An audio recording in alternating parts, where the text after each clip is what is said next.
अस्सलाम वालेकुम friends, my name is Mohammad Rizwan and welcome to all at my YouTube channel. तो आज हम अपनी पांडास की प्लेलिस्ट को आगे कंटिन्यू करते हुए कुछ इम्पोर्टेंट मेथड्स देखेंगे, जिसमें हमारे पास आ जाता है इक्वल्स मेथड्स, उसके बाद वैल्यूज़, साइज़, शेप और हमारे पास कीज़ एंड कॉलम्स। ये आज हमारे टॉपिक्स हैं जो हम कवर करेंगे इस वीडियो में। तो सबसे पहले मैं क्या करता हूँ कि अपनी पांडास की जो लाइब्रेरी है उसको इम्पोर्ट कर लेता हूँ। इम्पोर्ट पांडास और एलिस बनाकर मैं पीडी रख लेता हूँ और यहाँ पर मैं अपना एक डाटा फ्रेम क्रिएट करता हूँ डिक्शनरी से। ठीक है, तो ये मेरे पास एक डिक्शनरी है, इसको मैं अपने डाटा फ्रेम में इम्प्लीमेंट करूंगा। तो मैं क्या करता हूँ, df इक्वल टू, यहाँ पर मैं कर देता हूँ pd डॉट डाटा फ्रेम। ठीक है, और इसमें मैं डाटा पास कर देता हूँ जो डिक्शनरी का नाम है। उसके बाद यही जो मेरा डाटा है, इसी को मैं एक और डाटा फ्रेम में भी इम्प्लीमेंट करता हूँ। मैं इसको df2 का नाम दे देता हूँ और इसको मैं दे देता हूँ df1 का नाम दे देता हूँ और सेम मैं 2 डाटा फ्रेम बना लेता हूँ। ठीक है, तो ये मेरे पास 2 डाटा फ्रेम बन जाएंगे। अब मैं आप लोगों को अगर दिखाऊं तो मेरे पास जो डाटा फ्रेम है मेरे, वो कुछ इस तरह से है। ये मेरा df1, ये मेरा df1 डाटा फ्रेम है और इसी तरह मैं दिखाऊं अगर आप लोगों को, यहाँ पर df2 करूं तो मेरे पास ये आ रहे हैं, ये मेरा जो डाटा फ्रेम 2 है ये यहाँ पर आ रहा है। अगर मैं इसको यहाँ से हटा दूं जो मेरा df1 है, तो ये मेरा डाटा फ्रेम 2 है, ये दोनों सेम ही है। आगे अब हम देखते हैं इक्वल्स मेथड क्या होता है। This method is used to determine if two data frame are equal और नॉट। ठीक है, ये किस लिए यूज होता है, जब हमने कंपैरिजन करना हो।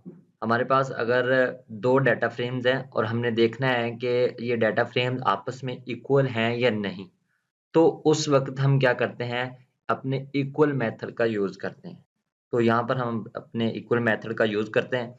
यहाँ पर मैं अगर करूँ, EQ नाम से मैं वेरिएबल बनाता हूँ और इसमें मैं क्या करता हूँ, df1, आपने जिस डाटा फ्रेम को कंपेयर करना है पहले उसका नाम लिखना है आपने। df1 डॉट इक्वल, आप यहाँ पर करें इक्वल। ठीक है, और उसमें आप पास कर दें जिस डाटा फ्रेम से आपने कंपेयर करना है। आप डाटा फ्रेम 2 से कंपेयर कर रहे हैं। ठीक है, ये क्या करेगा कि आपको बूलियन में रिटर्न करेगा ट्रू या फॉल्स। अगर ये दोनों डाटा फ्रेम आपस में इक्वल हैं तो ये क्या करेगा, आपको ट्रू रिटर्न करेगा। अगर ये इक्वल नहीं है तो ये क्या करेगा, फॉल्स रिटर्न करेगा। तो मैंने इसे रन किया तो ये रन हो चुका है। अब मैं देखता हूँ कि मेरा EQ में क्या है, ये इक्वल है या नहीं। तो देखें इसने क्या किया कि ये मेरा ट्रू आ चुका है, क्योंकि मेरा df1 और डाटा फ्रेम जो मेरा 2 है ये सेम है, क्योंकि हमने ऊपर वाली जो डिक्शनरी है इसी से दोनों को इम्प्लीमेंट किया है। आगे है हमारे पास values. The values attribute of a data frame return a two-dimensional NumPy array containing the underline of the data frame. This array does not include row and column label. ये क्या करती है कि आपका जो डाटा फ्रेम है उसको NumPy array में, जो टू डायमेंशन हमारे पास array होती है, उसमें रिप्रेजेंट कर देती है आपके पूरे डाटा फ्रेम को। इसमें हमारे पास रो एंड कॉलम्स का कोई लेबल नहीं होता। यहाँ पर मैं आप लोगों को दिखा देता हूँ। मैं df1 जो मेरा डाटा फ्रेम 1 है, ठीक है, उस पे मैं ये वैल्यूज जो मेरा फंक्शन है इसको अप्लाई करता हूँ और आपको दिखाता हूँ। तो आप देख सकते हैं यहाँ पर कि मेरे पास कॉलम्स का डाटा इस तरह आ रहा है। ये पहले कॉलम का डाटा है, ये दूसरे कॉलम का मेरे पास डाटा है, ये थर्ड कॉलम का डाटा और ये इस तरह। ठीक है, इसने क्या किया, मुझे two dimension NumPy array return की है मेरे पूरे डाटा फ्रेम की। ठीक है, ये क्या करता है कि आप लोगों को टू डायमेंशनल नमपाई एरे रिटर्न करता है, जो आपका वैल्यूज मेथड है। आगे है हमारे पास size. The size attribute of a data frame return the total number of element in a data frame, which is the product of number of rows and the number of columns. Size method क्या करता है कि आपके data frame में जितने भी elements हैं उनको काउंट करता है और आपको बताता है कि आपके डाटा फ्रेम में इतने एलिमेंट्स हैं। मैं आप लोगों को दिखाऊँ यहाँ पर df1 डॉट अगर साइज़ करें आप, ठीक है? साइज़ और आप रिटर्न करें तो वो कह रहा है कि 25।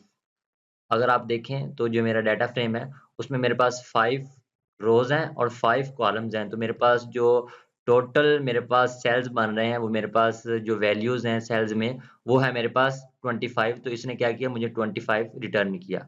आगे है हमारे पास शेप। ये आपके डाटा फ्रेम की जो शेप है, वो बताता है कि इसकी शेप क्या है। अगर आप df1 डॉट शेप करें तो आप देखें तो वो कह रहा है कि इसमें 5 रोज़ हैं और 5 कॉलम्स हैं। ये क्या करता है कि डायमेंशन देता है कि इसकी डायमेंशन क्या है जो आपका डाटा फ्रेम है। उसके बाद है हमारे पास कीज़ एंड कॉलम्स। ये किस लिए यूज़ होते हैं? बोथ ऑफ दीज़ मेथड्स और attribute are used to obtain the column label of a data frame. आपका जो कॉलम का लेबल है, उसको गेट करने के लिए हम इन मेथड का यूज़ करते हैं। तो हम देख लेते हैं, यहाँ पर मैं df1 डॉट कीज़ करूँ, ठीक है? और अब इसे मैं रन करूँ तो आप देख सकते हैं कि इसने मुझे रिटर्न किया कि जो मेरी कीज़ हैं, जो मेरे कॉलम्स के नेम है, उसने वो रिटर्न किया। उसमें स्टूडेंट आईडी है, नेम, एज, जेंडर और सिटी है और साथ इसने इसकी डाटा टाइप भी बताई है कि इसकी डाटा टाइप ऑब्जेक्ट है। इसी तरह जो हमारे पास कॉलम्स हैं, वो भी इसी तरह यूज़ होता है। अगर मैं df1 डॉट कॉलम्स करूँ, ठीक है? और इसे मैं रन करूँ तो आप देख सकते हैं कि सेम इसने मुझे जो आंसर है वो रिटर्न किया। तो इस तरह हम अपना कीज़ एंड कॉलम्स मेथड्स को यूज़ कर सकते हैं। तो आज की वीडियो में इतना ही गाइज़। अगर आप लोग इसका कोड देखना चाहते हैं तो उसका लिंक मैं डिस्क्रिप्शन में डाल दूँगा। तो वहाँ से जाकर आप इस कोड को भी डाउनलोड कर सकते हैं। और अगर आपने प्रॉपर डाटा साइंस सीखना है तो आप मेरे चैनल पर जाएँ, वहाँ पर एक प्रॉपर प्लेलिस्ट है, तो आप उसको भी फॉलो कर सकते हैं। Thank you so much guys for watching my video. अल्लाह हाफ़िज़।